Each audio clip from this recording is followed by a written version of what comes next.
24 hours later, should you have been given that race? Good evening, Matt. Evening.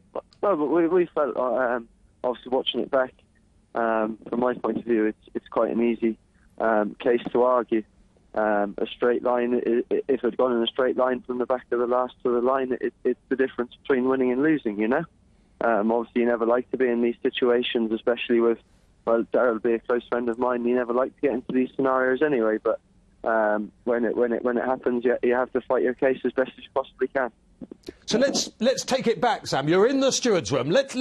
How about I'm Darryl Jacob for a moment? You're Sam Twiston Davies. We're up against each other. We're Mr. That and Mr. That to the stewards, and then we settle down to fight it out. Your argument is the run-in. Darryl has not kept his horse straight. You've already had to switch, but to be fair, you presumably switched to just try and get a better run from your horse, didn't you? Yeah, it's one of those things. Personally, I'm the steward's inquiry.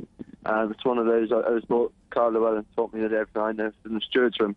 And what the way we kind of put it is that you'd want to almost give them a riding lesson, tell them the story of your race. From my point of view, I was very keen early on, so it was always going to be the case of having one crack late on.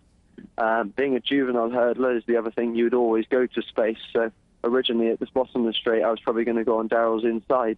But realised actually, having seen his 3 out or 4 out, it actually had a little look to the inside that you're always better off going to space.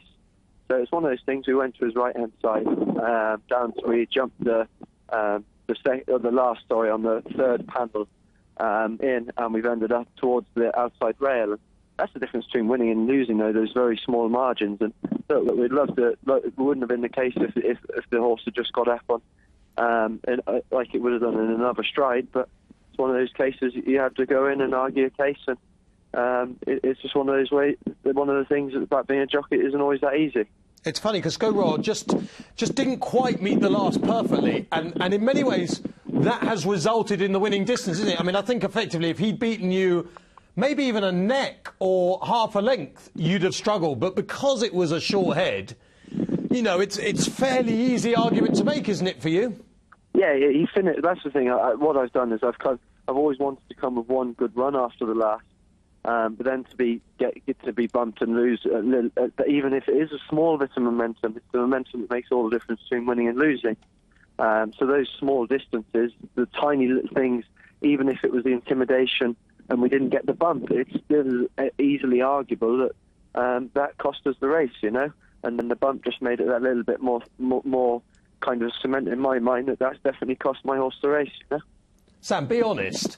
When you crossed the line in second, were you as a jockey thinking, oh, I should have won that race, like I was on the better horse? Do you know what? I was annoyed with myself, actually. I didn't stay down the inside because if I'd have just stayed there, we wouldn't even be having this conversation, you know? The horse would have won well, and then we'd be talking about maybe what he's going on to next. But because I switched into space and then we got taken across the course, and he didn't win outright. We had to have the whole process of going in the steward's room and me standing there arguing my case why I believe he was the best horse on the day, you know. You and Darryl still speaking? Oh, yeah, me and Darryl will always be okay. Darryl's been great in my career and given me a lot of help. And he obviously rides a good bit for Nige now, and we're lucky to have some horses for Simon Manure, so we'll always be friends, and it's one of those things, you hate doing it, but at the end of the day, it's got to be done sometimes. And finally, Sam, is it fair to say, because I looked at that horse all the way round and I thought, crikey, I'm going to reel out the old cliche after this race and just say anything that this horse does is a bonus. He looks just like he's already wanting a fence, isn't he? He's a proper horse, you know, and it's down in pools this morning, and he's just a typical kind of Nichols horse, you know. He's going to jump fences in time.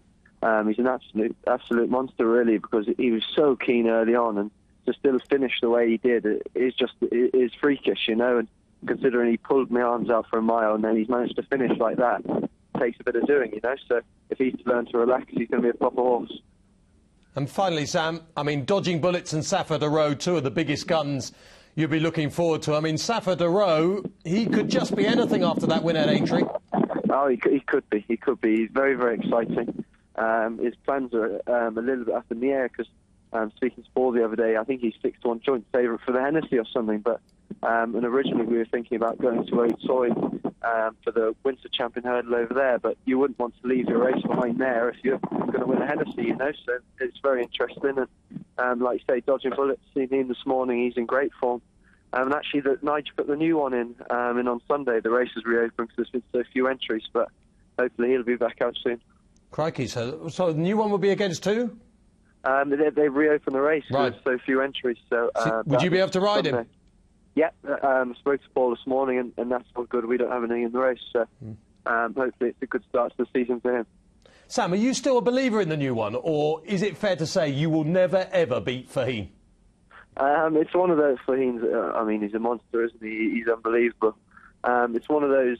The new one is probably the reason where I am today, you know. So for me to try and say that he's not the superstar I really want him to be would always be harsh, because without the new one, I probably wouldn't be where I am today. So he's also got me to be at the stage I'm at, and to give me the confidence I'm able to ride for Paul. And I truly believe in him, and I truly believe in my dad. But it's one of those. I feel dreadfully unlucky in the fact that when he got beat in that first champion hurdle, I really, really hope that wasn't the one he's missed out on, you know. Well, Sam, look, terrific. Thanks for joining us today. You are the reigning champion chase hero. Lots to look forward to around the corner. And did you get a champion hat? Did they give you a hat? We don't get any hats for being jump jockeys, no. We just get a pat on the back off Frankie, which will do me. Oh, OK. Well, the race you won at Chepstow was the champion hats. Was it? No way, I didn't get a hat. Well, you should complain about that. Get on to champion hats, whoever they are, and make sure you get one. You are the you're the champion chaser. You'd be the perfect model for them. Champion chaser, and you're modelling champion hats from now on. And it would hide the ginger hair as well. That wouldn't do us any harm at all, would it? No, it really wouldn't, Strawberry Boy. It really wouldn't. In fact, if you can get a full head one, that would be tremendous. I was thinking of having a word with your hairdresser if you could sort me out. I'm looking to get a bit of colour in there. All right. You always have to just have that little pot, didn't you? Right, great to have you on board, Sam. Right, we'll see you soon, Matt. Off you go. Have a bowl of strawberries, off you go.